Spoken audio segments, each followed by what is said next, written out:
Morning from our side, or good afternoon to you. And my name is Christine, and together with Tim, I'm responsible for the Northern Germany Innovation Office, in Silicon Valley of the northernmost states, Schleswig-Holstein, Hamburg, and Bremen. And we're very excited about this event series with you guys, and we're very happy to have Diane and Leon with us today. Yeah, thanks for making the time. This is really cool. Just for the idea, we want this to be as inclusive as possible. Meaning, if you have any questions, just go ahead and ask. This really is meant to be an exchange between Kiel and San Francisco now. And we were all wondering before we start, maybe quickly for all of you participating today, maybe a sign of hand or like emojis. How many of you are currently founders?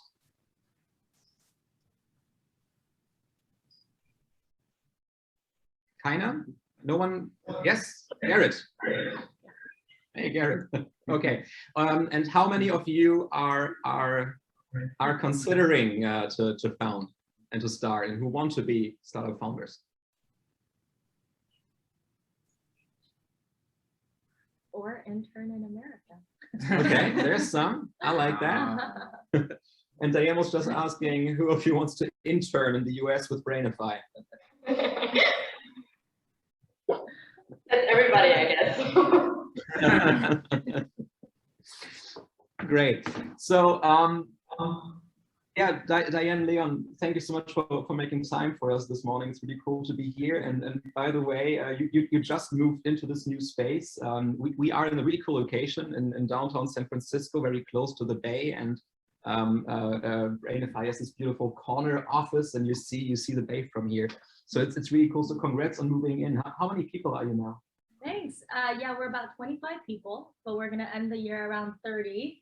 And believe it or not, when we first moved to San Francisco, our office was a room that was half the size, and we had put 9 people in there. So you can just imagine our tables are about this big. You could fit exactly 1 laptop in your arms like this. And now we're in an office space that's almost 6 times that square footage. And so now every single person gets like a 5-foot-long desk. So that's been really exciting just to see how the company's growing. We invest a lot into our people. So we actually have all of the first 7 employees that started with us, and they're all still here. That is really cool. Was it difficult for you to find the first group of people crazy enough to join at this completely new venture, or did they just come running from your previous contacts and startups? Yeah, so for me, we had put out this post on all of kind of the startup channels to really look for the first few people to join us. Mm-hmm. You know, we had a lot of advisory from people that I'd worked with in the past, but to do a startup takes a lot, mentally, physically, and it takes a lot of risk in the beginning to be able to kind of move forward and do it. And so at the time, it wasn't that we just pulled in a bunch of people from our last companies. We really had to go out and search for individuals that would be the right culture fit, that would be willing to invest their time and their efforts and know that there's a big return at the end, but knowing going in that there wasn't really a product built. We had an idea, we had a really strong mission that we wanted to go for, and that was what we were writing on, you know, and to build on that is it's an early building block, but it's an important one to find the right people in the beginning. And then maybe before we go into, and then also with you, Leon, maybe very quickly, or not as quickly, what is Brainify? What do you do? Yeah, so I'm glad that I get to come and talk to all of you today. So at Brainify, we are known for our predictive personalization at scale solution. The whole company was started on the premise that we want to democratize data science. So before I started Brainify, I was working at Apple, and I was the youngest algorithms engineer there, working a lot with dynamic content, user behavior.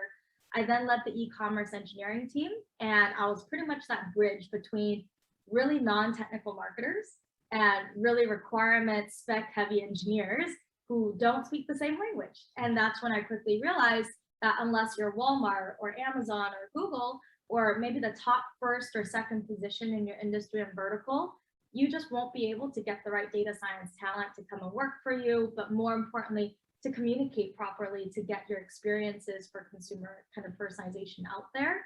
Can you imagine being a data scientist? And this is maybe a question for Leon, being a data science person and working at somewhere that sells salad dressings, right? It's probably not the most exciting thing for you, but salad dressings deserve predictive personalization and capabilities too.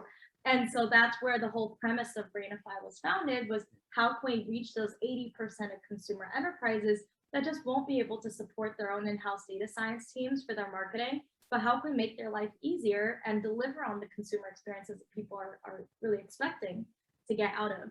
And so that's what Brainify is. We work a lot with top enterprise brands. So alcohol, food and beverage, things that you may open your kitchen pantry or like a bathroom cabinet and you're like, those are the things I need on my daily life. Those are the partners that we work with today. And we help them activate a lot of these predictive capabilities in a very lightweight and speedy fashion. Yeah. And Leon, you coming from Wuppertal, how did you end up in Silicon Valley? This is awesome. Yeah, that's a great question that I ask myself every day as well. But yeah, it all started like a year ago, probably. I attended a lecture from a professor about deep learning, so machine learning topic. And I just reached out to him after the lecture. I was very curious about the field of data science and wanted to know some expertise of someone who has like a lot of years of experience working in that field. And we just communicated for, I think, 2 hours. We just wanted to talk for 1, but it stretched a little longer. And yeah, I was super excited to, in general, join the San Francisco lifestyle because like tech is super big here, but also specifically join a smaller company in the startup size, which we can talk about in a second as well, why that is. Yeah. But that's how I got in contact with him, and he was apparently happy enough to share his contacts with me. And so I got to reach out to some people, and yeah, Philip, the CTO of this company, then reached out to me and we had a meeting, and that's how everything got started. And which university do you go to? The Bergische Universität Wuppertal. And you're currently working on your master thesis. Yes, exactly. Yeah, I'm enrolled in the master's program of industrial engineering, focusing on information technology, and personally mainly focusing on the data science aspect of that.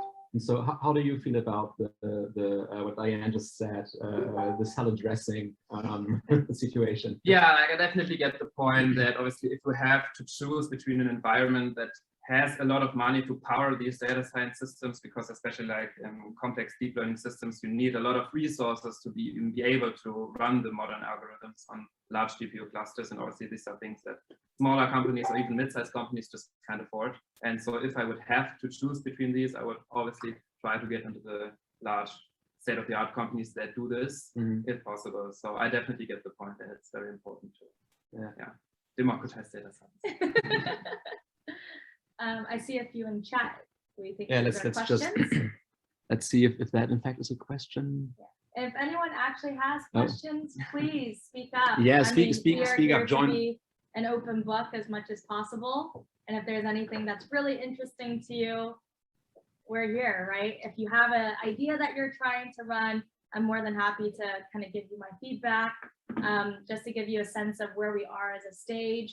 We started the company about 5 years ago, but 5 years ago, we were just an algorithms company. So Philip and I were working on our kind of academic sides. And so we wanted to put all of our research into a company versus our university. So we officially legalized Brainify so that we could house some of the IP, but we actually turned and productized our solution about 2 years ago, went out into the market and really became quickly kind of this product market fit.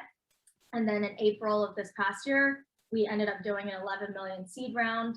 We went out fundraising on a Monday with 5 firms. By Wednesday, we had 3 firms coming back with term sheets. So we got 6 term sheets in all, and we closed everything within 2 weeks. So we have another funding round coming up next year in Q1, and we hope to do the same thing again. But if that's of interest, like, let me know. I'm here to kind of let you guys decide what's the right direction and what will be helpful. And if you feel better, you can also submit the questions in German, of course, and we can also always translate and help out if that's easier. I have 3 Germans. That's true. And we already heard your German too. Yeah. Post. So did you always or what gave you the idea of, Yeah. So I've always been pretty entrepreneurial growing up. When I was in high school, I wouldn't necessarily call them startups, but I ran a business where I sold t-shirts. And what I found to be unique about my t-shirt selling experience is all the clubs and organizations in your school would sell them by organization. So they're quite expensive. And so what I would do is I purchased them by school districts and essentially allocated different amounts. So my price to actually get the cost of the goods was like a third of what you would normally pay. And so it was kind of a spin on a business model, not necessarily a startup, I would say, but it was a great cash business. And I learned quite a bit around how do you manage funds and how do you think about marketing what you're doing and showcasing your unique kind of differentiators. After that, I ended up doing an actual startup with my brother called My Waboo, and we focus a lot on being able to aggregate social media. I'm not sure how old each of you are, but back a whiles ago, there was MySpace and Twitter and all these different social medias that came up, and all of a sudden each person had like 10 different social identities. And so it was really hard when you wanted to upload images. You would upload it to Facebook, and then you have to upload it to like, you know, other picture sites, and you have to do it like 4 times. And so what we built was a solution where you could upload it once and it would actually disperse it out to all these different tools. We ended up getting acquired, which is great, but we didn't do any sort of big fundraising during that time. So we were a startup, but a very poorly funded startup, but a very nice exited startup. And then after that, I studied computer engineering and math. My focus is I wanted to be able to build the product. When I was working at the company with my brother, I had all these great ideas, but I actually didn't know if they were feasible. I didn't know if they were just ideas I was pulling out of hot air, thinking they're very cool, but not really able to support any sort of like proof of concepts to prove that they're valuable.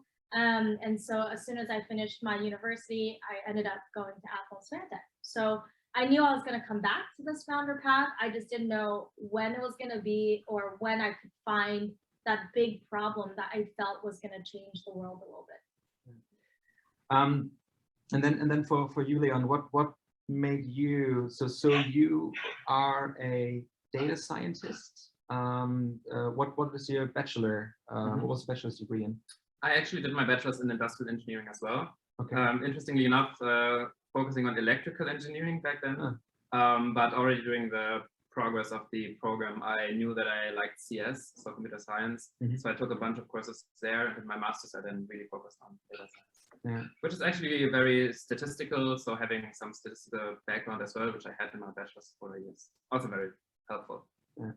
And now, so you arrived here 5 weeks ago. Yes. Is it your first time at the West Coast, or have you been out before? First on the West Coast. I went on vacation 2 years ago to New York, on the East Coast, but it's definitely my first professional time here. And how would you describe it? Oh, it's been awesome. Yeah. Like I tried to find bad things to say about San Francisco, and I just couldn't, which is great. Mainly only the fact that my family is pretty far away, which is a little sad, but that's how it is. But no, it's been great. The people are awesome. I live in a co-living with 16 other people in the house. Yes. It's crowded, but it's awesome because you all have your personal space. So it's not like you have to share too much stuff. So no real area to fight, basically. And yeah, we just all have similar backgrounds. A lot of entrepreneurs actually as well in the co-living, but also tech people, banking people, and we come from all over the world. Like 50% of the people come from different countries of Asia, for example, some from Europe, from France, for example, and Germany, and some from the US. And the exchange is just awesome, all very inspiring persons. And I love this environment where everyone like inspires each other, and we can just like, yeah, work together on nice things and motivate each other. And that is an awesome environment. So, you want to like being inspired from so many different people. Do you want to become a founder yourself? Like, I mean, yeah, so that's a good question. So I definitely love to express myself in the work I do. That is also part of the reason why I even wanted to come to a startup.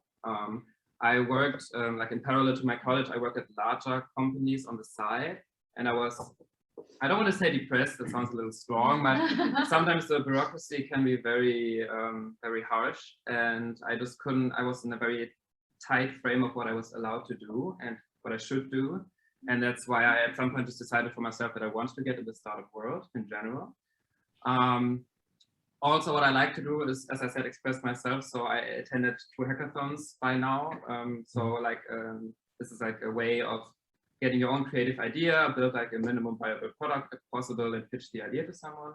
And I really enjoyed these kinds of contests so far, but mainly the technical side of that. So I'm less of a person who really likes to sell products or do marketing, but I'm definitely more the technical side. So right now, I don't have the urge to become a founder, but if I ever meet someone who's, for example, very into sales and marketing or the business aspects in general, and we understand each other really well, and we have a nice idea, I could definitely see myself becoming a founder. But for like the short and midterm, I think I would definitely be happy just staying in the startup world as a developer with some responsibilities.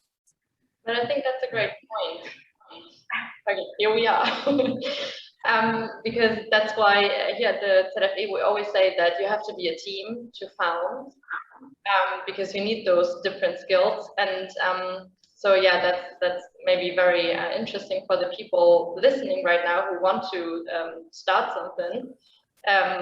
Diane, do you think, how did you do it? Because you did 3 startups all by yourself, if I understood correctly. Was that? Sorry? Oh, go ahead. I just wanted to know if that was a reason why you didn't pursue it any further, or yeah, would you do it differently now? Obviously you did, but can you recommend? Yes. So for my first business on the t-shirt side, I had done that by myself. It was very busy. I think the most ideal way, if you want to start a company, it's good to have a team of 2 or 3. I think the minimum is you need to have someone that's technical building product and very product oriented, and that can deliver on skill sets there. And another that's very kind of the voice and the direction of the product, and that could include the marketing and the sales. So I think all in all, you need to have at least 2 people to start. It's very hard if you have 1. It's not that's impossible. It's just you get spread very thin, and the context switching is quite hard.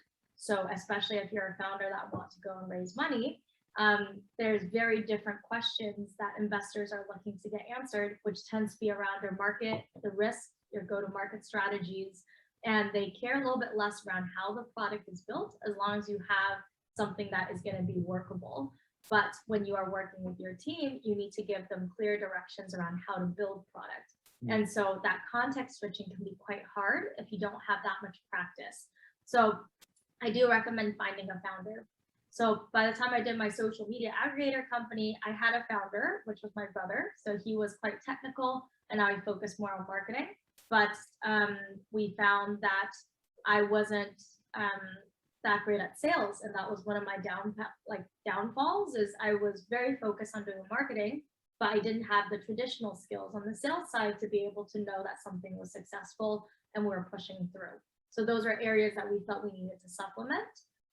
By the time we are doing Brainify now, I've learned a little bit more around the bureaucracies of the big companies and where those struggles are, and where we feel the trifecta of people inside a company tend to have a gap. And so that's where we found that big business need to actually go in there and fill that gap. So now, how did I meet my co-founder? We were actually both focusing on academics. So he was finishing his PhD in Germany, and I was working on my master's here in Silicon Valley at Santa Clara University. And we met at an IEEE conference, and I was focused on spatial context. So I was working quite a bit around how can you leverage the location, the speed, to kind of understand what this person was going to do.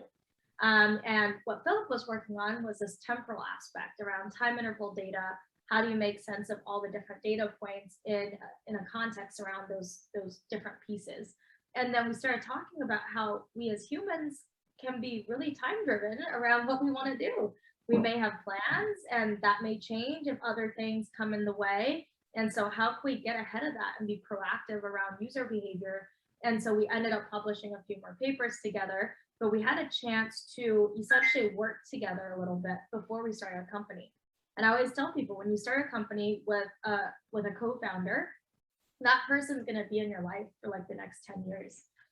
So, you know, pick carefully, you know, make sure you ask those hard questions. My advice to people that's looking for founders is try and ask kind of what I would say those iceberg questions. Oftentimes we as people like to ask the simpler questions like, how are you doing? What are your hobbies? Where do you think your strengths and weaknesses are? And those are all great, but those are what we call like surface questions.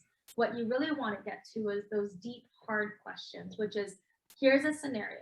Let's say we're 2 months left of money and we have 10 people to feed.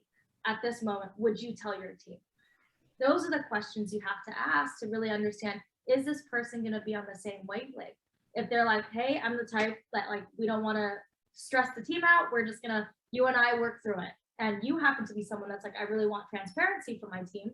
Well, you're going to have a clash. And those are the clashes that ends up breaking teams. That you have to ask those hard questions, ask the questions about finances, ask the questions about how big you want the company to get. So if, you know, for us, we want to be that $1 billion company. But if your co-founder is like, hey, I'm happy if we just get $100 million in funding, I don't care what the valuation is, then that's important to know, because later on, once more money and more people are involved, the stresses come. And if you guys aren't aligned on that, that's where a lot of teams fail. And you'll see a lot of startups don't make it to that Series A or Series B because they have disputes that they cannot kind of overcome, right? And those tends to be the hard questions, not the what type of poppy beer do you like? It tends to be, how would you spend the money? And more importantly, if you're out of money, what are we gonna do? What are our contingency plans? How would you approach it? So ask those hard questions, and those will take you very far, especially when you're looking for a good partner to work with. Great, thank you. I wanted to ask, where did you find your partner? Where did you meet him? Yeah, so we were at a conference in San Diego. So it's a scientific conference where engineers and data individuals can go and publish. So we both had a publication that was separate. And then as we were presenting our publications, we realized that there could be some similarities in the algorithms we were building. And so we started talking about that. We weren't necessarily meeting to create a company. We then spent almost a whole year working together on the academic side to kind of understand what are our approaches to our work, kind of like our work culture that we wanted. And once we realized we could work very well together, then we thought about how can we put the things that we built somewhere. Okay. So you also think that you somehow need someone who is like, has similar skills too, to basically work on the product? Because you just, that you also need like someone who's good at marketing, someone who's good at sales. And you just described that you're very similar. So that's also kind of important to found a company. I think in similarity, there's different levels of similar. There's similarity in the responsibilities, which is, are you going to be handling the marketing, the sales, the customer success and the vision, or are you going to handle product and engineering and hiring, right? So those are similarity and responsibilities. I think in that case, you should have differences. So for example, I'm technical, but nowhere as technical as Philip. And so I knew that I could supplement by doing the business side. So from a responsibility standpoint, our skill sets were very different.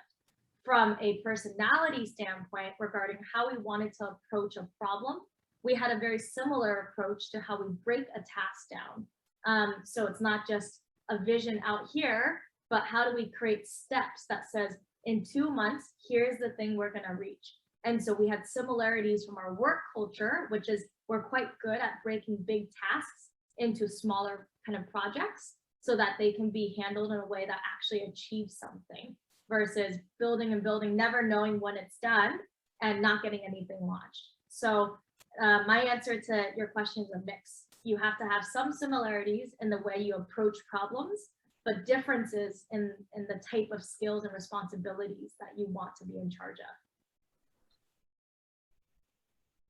How did you manage to finance your business at the age of 18? They asked. Okay. So I actually started my first business when I was 16. And actually to start a company is not that hard. to run a company is quite difficult. To start the company, you could go online and you could use a lot of tools like LegalZoom and incorporate. You can incorporate anywhere, actually. What comes hard is afterwards when you find out how taxation works. But starting the company initially was actually quite easy. You can search for a bunch of instructions and legally form a company. Now, what was difficult when I started at 16 was timing. I think one is understanding how much time I had, given the other responsibilities I had with school. But I think one big thing that gave me a lot of advantages was I wasn't afraid to ask questions. So when I was working with different potential vendors, I was very adamant to ask them as many questions as possible. And my belief was if they were not going to answer me, they would not be a good partner for what I was trying to do. And I've always been a big believer of that, is that you shouldn't be changing yourself and how you approach a problem if you need to understand it, but how someone reacts to your understanding of what you're trying to kind of put together is quite important. And if you find that someone is not able to describe to you clearly what you're trying to get answered, that says something. So, you know, reflect, make sure you are asking it correctly. But if that's the case, like move on. There's plenty of other vendors. Think about what's going to work in moving your product forward. So at the end of the day, if you're a little bit on the younger side and you're thinking about starting a company, I would say for me, starting a company when I was in high school and when I was in university was a lot easier than starting a company now. I had less fiscal responsibilities as a high school and university kid. When I was in university, I could eat cup noodles all day long, and I was not concerned about what was going to happen, right? But as you kind of move out of the student life, I think one big thing that hits you is you realize you have to kind of take on other responsibilities, and you may have partners and you may have families you're trying to build, and you may have the cultural piece around what people are expecting you to do. But when you're in university, when you're in school, you know, your responsibility is to do well in your class. And so you have a lot of that de-stress moments where if you have an idea, the biggest thing is to build something quick. See if there's actually people interested in it. That's the first thing with any company you want to start, is figure out if there's a real need. If you believe there's a need, but nobody's responding to it, that says something as well, right? And that gives you a clear indicator that this may or may not be a good idea. But if you don't try it, you won't know. And so coming back to kind of how I got started, I feel like when I was a student, it was a lot easier because I knew I didn't have others that I had to really take care of but myself. Now that we're starting Brainify, we are supporting a lot more people. And so being more aware around the stability of other people's lives is quite important. And those comes with its own kind of levels of importance, right? But if you are looking to get started, my first thing is incorporate, do a quick proof of concept, see if anyone's following on or if it's just an idea you're interested in. If you see traction, then think about building more. But don't go and spend a whole year building this product and then turns out you missed the time or people aren't that interested in it. But get it out within, you know, a month and see what people do to react to it. And it was, how do you adapt to changes like COVID? Yeah, I mean, nobody expected COVID to last this long. So pivoting is quite important. There's lots of companies in the last year that has shut down, obviously, especially the ones that couldn't pivot very well if they were quite physical in the way they approach problems. So for example, a lot of travel startups have, you know, kind of been not as successful. Hospitality startups. I think if you happen to be a marketing solution for physical stores, that may also be tough. So you have two ways to approach and adapt. One is you have to look at what are the flexibilities in your product, meaning could it go digital? Could it leverage something that's going on with the environment you have? If you cannot, you have to think about, do you build a new product to supplement it, to go towards that change? Does it work towards your mission? That's the first part. Is your product adaptable? The answer is usually a yes or it's a no. If it's a yes, great. make sure you understand where the market's going, look back at your mission, your vision, and say, am I making the changes that still builds towards it, or do I need to change this? If the answer is no, it's not flexible, it's pretty rigid, we're in this space, it is what it is. At that moment, make a decision around, are you going to build a new product that helps to accommodate it? Is there others going through similar issues, and leverage that as a new platform? So in that case, build something new as almost like a new MVP, but using the same company name. Those are kind of the first steps with product. Now, the next part is around the business needs. Obviously, with everyone being remote, everyone not being able to physically travel as much, all those things play a role in the mental state of your consumers. So if you are a brand that's selling to enterprise, or if you're a brand that's SaaS, or if you're a brand that's consumer facing, know which area you're playing in and be really targeted to the type of people you want to go after. I've seen so many companies that go out and they're like, we want all consumers to be on this, and they fail miserably because now they're trying to target to too many people that have very different needs. At Brainify, we sell to consumer packaged goods and specialty retailers. We're very specific this way. On top of that, for consumer goods, we look for food and beverage, we look for cosmetics. We have special customer profiles that's based off of the price of the product that they sell, the frequency of how often they sell. And so that cuts down on market, so that allows us to be really laser focused to say, here's their exact wording in their problem. So that's the next piece, which is the business perspective, how to be adaptable. Think around what is that most ideal group of people, that low hanging fruit that you can go for, and really zone in on them and brush the idea of like, I want all enterprises over who generate more than $500,000 a year. That's a very big bucket. Cut that down to much more drastically and say, I only want the ones that do cosmetics, right? Or whichever. But from a business perspective, the adapting there has to be really focused on your go-to-market strategy. Leon, I was wondering, I mean, Diane touched on a lot of different things now, right? And one part I'm curious about to hear from you is around culture. Have you been yet involved in a pitch or listened in or participated in to some degree? So I participated in hackathon pitches, which I think are still quite a little unique and different compared to like startup pitches, because they're a little more serious. So yeah, I've participated in hackathon pitches in a more restricted environment. It was a little more private, but yeah, I participated in these. And then maybe, I mean, you told me before that yes, now you're here in the US working at HQ, but in fact you were already interning before with Brainify from Germany, right? So what is something that surprised you about Brainify? Something you would not have anticipated? Something that surprised me about Brainify. That's a good question. I think especially like a lot of things in general surprised me, because I think I mentioned it earlier, I worked at a larger company before that. So like a lot of cultural details surprised me just in general. There wasn't a specific manuscript on how things had to be done. The tasks were rather open and allowing me to just figure out solutions by myself. Obviously, I found it with some actual technical proof behind that what I do makes sense to some degree.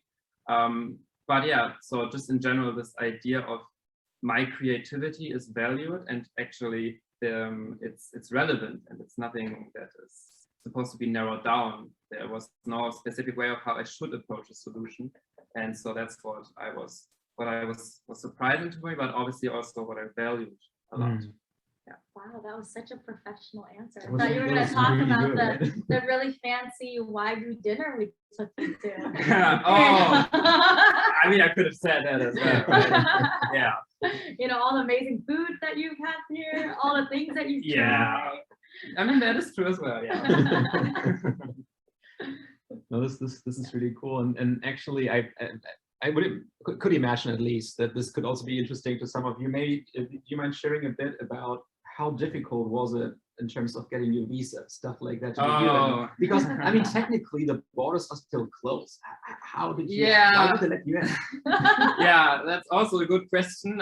So right now, since I'm officially a student, I got a specific student visa. I think these are in general a little more easier to get than like full working visas, H-1B and all these kind of visas. So that was already good.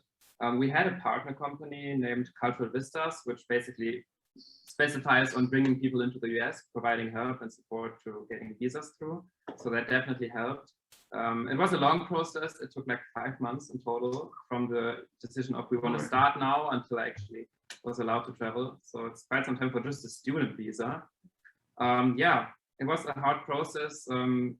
The borders are closed for tourist visas right now. So professional visas are still granted, but it's definitely harder. And yeah, I think one specific thing, I don't even know how I got this, but at my visa at some point it just said NIE, which stands for National Interest Exception, basically meaning, yeah, it's important for me to travel here, and that actually helped me coming here. But so the US government has a national interest in it. That's great. yeah. Yeah, but our team is great. So our team helped organize all of that. So by interning here with us, here's a sales pitch for anyone sitting over there. We offer internships, and you get to come here and we pay you for it.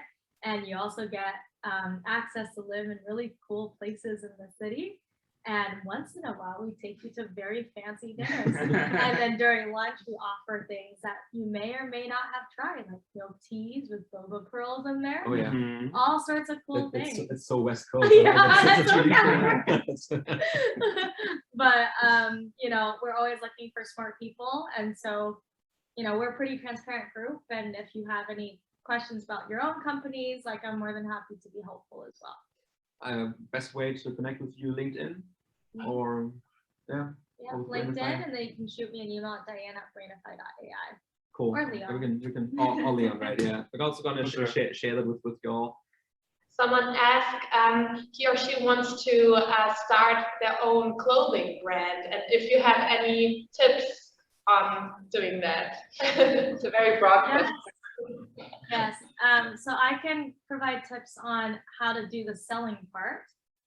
The sourcing part, I think you'll have to kind of depend on your own kind of network to help.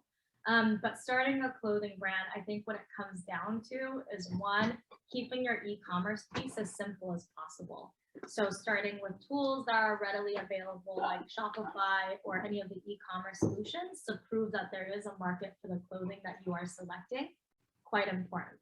I think the next part is finding a good partner that can help you do paid media. With consumer selling goods, especially clothing, a lot of it comes from the social perspective. So find a good, like a paid media vendor. And I know it's always hard to spend money in the very beginning, but set strong goals for the vendor you want to work with. So their goal is to put ad placements inside TikTok or Instagram, wherever your end consumers that are most likely to be interested in your clothing are, and be as detailed around the type of the person that would be buying to give to that agency. For us, when we work with agencies, the most common mistake that happens is not being as detailed as possible as what you're looking for. Sometimes you generalize and you're like, I want to drive checkouts. That's a very broad goal. And to give an agency that goal means that they have many different ways to approach it, but it's very hard to measure. So be specific, say, here's my persona. I'm looking for people of this specific age with these preferences. They tend to buy and shop at these places, and they tend to use this type of social media. So your goal is to get me two things. One is many traffic to the site, and then secondly, as many conversions to the site, and then we pay based off of this. So keep a clear ROI metric inside your kind of head, and that will be very helpful to understand whether you're getting money back with the company that you just invested into. But I usually do not recommend doing your own paid ads in the beginning, unless you are a full kind of like very skilled in ads, but there's a lot of nuances there that even I don't do it, because it's just those little nitty things are what makes a big difference. And so it's always better in the beginning versus hiring someone in-house to do it. So you were saying earlier that you just raised like $11 million, and that's one of the questions that we often get from startups also that we meet in Germany. Do you have any like tips on fundraising, anything that you experienced that is important or that you learned from? Yeah, fundraising, I will approach this in two ways. Fundraising in person and fundraising on Zoom. They're very different things to do. I'll start with the Zoom one because it's probably more relevant for many of you. Zoom fundraising is very different. You create a deck, and the deck is often around 10 slides, and you may hear this a lot, and it truly is. Our first few decks, we always thought we needed more because we wanted to describe the product. And the faster you can let that concept go, the more successful you're going to be. Don't make our mistake. We are very, very passionate about our product, which I'm sure many founders are. But when you're fundraising, the product is just like 20% of your fundraising journey. The rest is about market size, their return on investments. Do you understand your market well? Do you have goals set for when you do your next round? And those are actually what investors are really interested in. So you build your deck and you have it. On Zoom, my big tip is do not share your screen as much as possible. If you do, share it, stop sharing. Share it, stop sharing. Because on Zoom, it's very hard to have that rapport with someone. And so they need to see your face. And that's quite important. So one big trick that I use that I found really successful, because our last round was actually all done through Zoom. We have the deck available for sharing at any point to reference, but I really quickly reference no more than 3 seconds to a slide and exit the share so that the person can see me face to face with the camera on. I know many of you have your camera off right now, but if you are fundraising, camera on, make sure you're in an area with good lighting.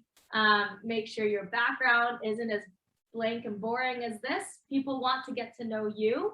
And I think at the core of every fundraising is this person that you're looking to raise from. What they want to know is, one, are you capable? Secondly, do you do well under pressure? And then thirdly, if there's a problem, will you know how to fix it, or at least know how to search for the answers? Yeah, asking questions around the market and go-to-market strategies and sales, those are just indicators to support these 3 major foundational questions. So if you're doing it on Zoom, get as much face time as possible. You could always email them the deck after, but don't just walk through the deck slide by slide. People have Zoom fatigue, so they're gonna dismiss you very quickly. If you get to do it in person, similar approach. You can have the slide up on like a TV next to you. But it's all about the first 5 minutes when you're physically in person. They want to see that you are confident in the beginning. They want to see that you're passionate about the idea. And secondly, they want you to really describe who you're selling to really well, especially if you're early stage. Products can be rebuilt, products can be made and expanded over time. But the first part is, do you understand your pain point well? And if so, do you have facts or experiences to back it up? So those are the 2 differences between like in person and Zoom. I would also like to know, is that exactly what you would be looking for in an idea, that people can tell you how they would react, or do you need more to invest? Like, how would you do it? Yeah, so I think my suggestion that I often give people is, when you have an idea for a company, describe it as if the person sitting across from you is 5 years old. And this is something that it's very hard. It sounds very easy, but sometimes we love our product. And I mean, Tim, you've seen us in the very beginning of our pitch. We used to talk about how we're this predictive temporal AI engine that does really smart, intelligent predictions on user behavior and facilitates insights around consumer, traction and things like this. And that's how we used to describe it. It's a lot of jargony words, and people listen to it and they don't really know what that means anyways. And so to simplify that as if the person across from you is 5 is really, really important. It's the concept of using stories. So for me, if you have an idea and you can tell it to me in like a sentence or 2, I'm more than happy to give you feedback on like where I think potential questions investors would ask about it would be. Or I can also tell you, I just don't understand it.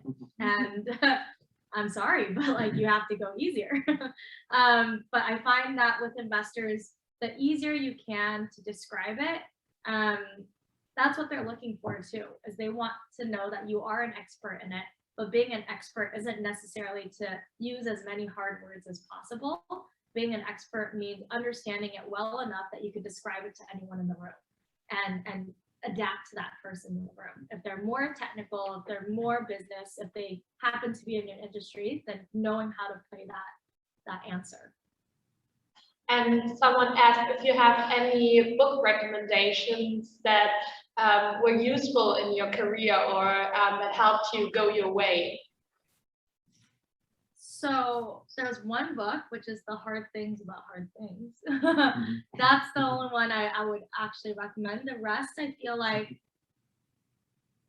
how should I say, they're all good books, but I think at the end of the day, they're all things we kind of know, right? Be humble, be confident, know what you're talking about, and don't just BS answers for the sake of having an answer. And I tell this like with Lee on the team all the time, if you don't know something, it's totally okay to say, I don't have an answer for you right now, but I know how I'm gonna find it and I'll come back to you in like a day. People respect that way more than you try to come up with an answer in the moment and turns out it wasn't well thought through. And so I think we all kind of know that from growing up, but it's very hard to do once you're a little bit more grown up. And so I haven't found books I felt that brings me back to that point. But that would be my advice, is actually just go and meet more people that are successful and they'll give you their stories and then you can use that and apply it to your own lifestyle. I have another question, because Diane, you and I, we met 4 years ago, I want to say 2017, and now this year you just raised your seed. Until then, however, you already were doing these really impressive and cool pilots with a lot of the companies that you met Back and Play or through your network and your other pitches. So why did you wait 4 years to now raise your seed round? Our go-to-market strategy wasn't as well built out then. And I think as an enterprise solution, so we sell to enterprises, which means they tend to be publicly traded companies, or they generate quite a bit in revenue. And so because of that, the sales cycles are quite long. And so those two goals we wanted to hit to really speed up and prove that we're democratizing data science. One is the ability for speed of being able to be as lightweight as possible, to go from first meeting to a POC, and then from like a proof of concept POC to annual negotiations, to cut that down to under 5 months.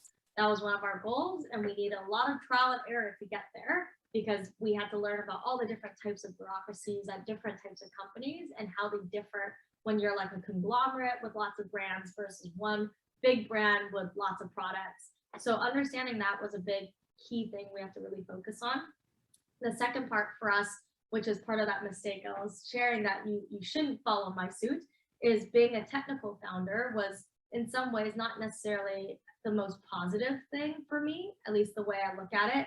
I was very, very focused on products and features, and I was really proud of them. And so I wanted to describe to people how great our algorithms was to the investors. And in reality, I didn't understand at the time, I didn't have the right advisors until about 2 years ago, when they were really honest and direct to me. And they said, I see that you're passionate about your product, but really what the investor is looking for is they want to know how far this product's going to go and how well do you understand the people you're selling to.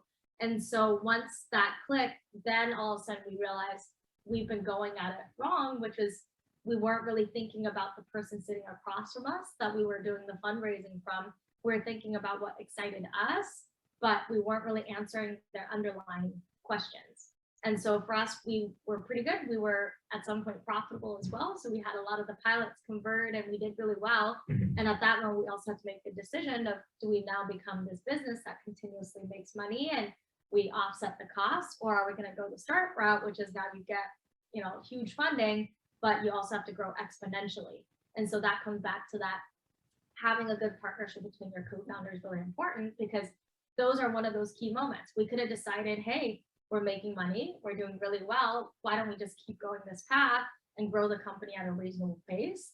Or are we going to go and do this big funding round, but now there's a big expectation that we have to grow at a much faster pace, and we have to both be comfortable with the decisions that we make. And those are the moments where you'll find that a lot of companies break apart, because once you're making money, there's a level of stability and happiness that's there. But to go into this fundraising cycle means that now you're kind of in this other kind of mode of building and of scaling as much as possible. And so that's why we had waited. We had gotten to a point where we're making good money, and then we had to make that decision of, if we go this route, who did we want to become, and what did we as founders have to get our responsibilities more clear? And once we understood that story, then the fundraising part was quite easy. Cool. You already said you want to be. You said you want to be the billion-dollar company. That's what you aim for. So, in an ideal world, do you at some point want to exit then, or do you want to go public? I think we'll have to see what happens once we're in Series B. So that's our next big gateway that we're going to make a decision on. Right now, we are in execution mode, which means we have goals we have to hit, milestones with our sales team, customer success, marketing, and product, as well as growing our data science org that we have. So once we hit those, and it's Series A, and then after that, we get to think a little bit further out. But for us, our goal is to try and take it as far as we can. Our roadmap is today we work with consumer enterprises. Next, we want to work as essentially the brain that's going inside other B2B solutions. So you can think about all those marketing clouds. We essentially are the personalization that powers them, and then coming full circle, essentially giving people access to the algorithm. So new startups who don't have a data scientist as their co-founder or as their team member can now have data science in their solutions, and coming that full circle of how we approach this level of democratization. As you already said, you worked with big companies before.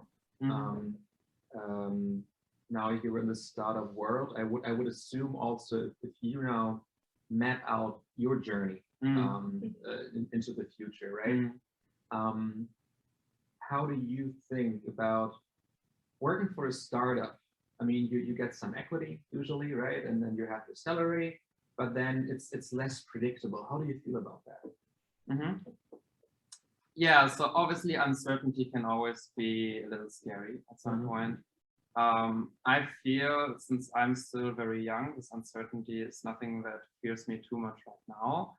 I feel like as long as I just keeping motivated, keeping creative, and involving myself into projects, it really doesn't matter too much on the exact salary or the exact equity. I think I will definitely find a way to get along well.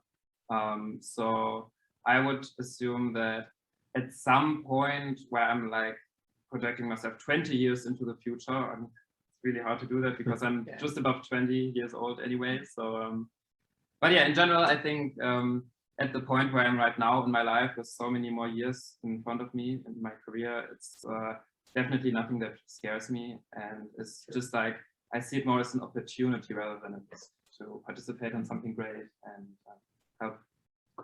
He's so good at taking these questions. That's really great. Did you prep them or?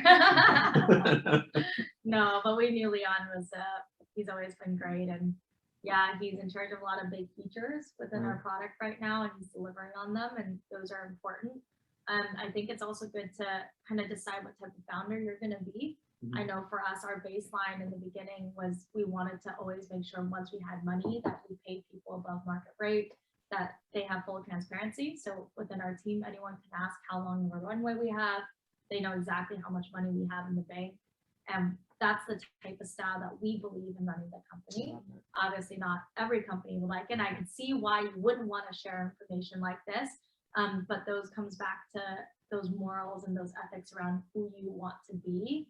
And there's pros and cons to all approaches. But for us, we've always been clear about that we would always make sure that there's at least 7 months of runway for each team member that's always allocated. We always go out fundraising when we have just about 12 months of runway. So we're not as risky as other groups, so we wait till like 2 months in and then we're like, fundraising, you know? But we try and think ahead. And so those are all pieces of areas that you have to kind of make that decision as a founder. Is that the person you want to be? Are you more of one of these people that can wait till the last minute? You know, figure out your own comfortability level is important. We have an office dog here right now. That's pretty great, by the way. I think we're approaching the end of the session, but are there any more questions from you in Kiel or in Germany? I mean, this is the chance. It was about invoicing. Oh, cute. It was about invoicing. CDO, Chief Dog Officer. Chief Dog, oh yeah. How did you find out about the process of invoicing? How did you find out how much people are willing to pay for your performance? A lot of tests and trial errors. Well, one, if you are on the consumer side, for the person that's doing fashion, first find out where your competitors are pricing and then start there. And start a little bit lower. Usually when you're first starting a business, you have to decide if you're a luxury brand or if you're like trying to get as many checkouts, right? Those are two different goals. So once you figure that out, you can decide I either price lower than my competitors to start out, or I price in the exact same range, but I gotta make sure my marketing is better, or I price higher, but I need to showcase the value of why it should be higher. But it's a lot of trial and error. So test out different price ranges, split test. Or be able to say like a month I'm going to do this price, another month I'm going to do another price. For us, we found out from our first couple conversations that our customers could sign up to 5,000 without going through legal and security and cyber reviews and all these things. So we always charge our proof of concepts at 5,000 so that they don't have to kick off a whole legal thing, which takes 2 months. So we come in as almost like an agency, but with a technology background to give them some results. Then once they like working with us, then we push for the 100,000s to like $500,000 range. But we want to prove our worth before we go with the larger price. So that's how we figured it out. We asked a lot of questions. Not everyone gives us answers, but once in a while you'll get that 1 or 2 people that will give you some insights. And then it's about how you react to those information that you get. Cool, thank you. And we're at the end of the time, but there's one question for both of you. What is the question we haven't asked yet that would be a really cool question to ask and that you want to share? Let's start with you, Leon. A question that I want to ask? Or no. So what is something that we forgot to ask until now and you think it's really cool to share? Oh, okay, interesting. Maybe something like what are some non-professional things to do in San Francisco as an intern? Cool, for example. Go for it. So in general, San Francisco is an extremely colorful city. We have a lot of different people from a lot of different countries of all over the world. So it's just awesome to go outside and meet at any place with so many different people and exchange your background and what you're doing and what your interests are in. I personally really want to discover the dancing world a little bit more because I have a background on that. Because of COVID, it's not that easy to find places right now, but I'm excited for them to open up again. And yeah, I mean, obviously I could also just talk about the very large places people go at anywhere like Golden Gate Bridge, but I mean, I think most people know that already. But just like you have a lot of different small sub-cities in San Francisco to discover, Little Italy, Russian Hill, Chinatown. It's awesome to just travel around and see a lot of beautiful places. Love it. And for you, Diane, what's a question we forgot to ask and you think is a very important question? How do you find your first advisors? Oh, I love that. Yes. Yeah. How do you find the first people to give you feedback from the ideas that you're running? So join innovators or like accelerators if you can. They'll help connect you to the right people that have successes prior. Attending events like this are quite important if you don't have a network built out yet. But you have to assess and don't spread yourself too thin with too many advisors because then you'll get too much feedback. Really zone in on the top 3 people that you feel can help you the most. So find an advisor that helps you on business, find an advisor that helps you on the leadership, and then find an advisor that helps you on fundraising if that's your goal. And try and pick out who's going to be in charge of what responsibilities and keep them as focused as possible versus having a generalized advisor. I love that. And or also ask Christine and I, or of course ZFA, because ultimately we out here in San Francisco, and especially advisors for the business side, that's a big part of what we do, right? That we try to have a network or build a network to be able to connect you with people to just start talking to and to ask questions about the industry you want to embark on. So that also some words about ourselves. But with that, thank you so much, Diane and Leon. Thank you for joining from Kiel. I know that we will have a second round of morning walks or morning sit-downs, evening talks next time with the venture capitalists, and we're going to send out that info very soon. So thanks so much, and take care, y'all. Thanks, everyone. Nice day. Bye. Bye.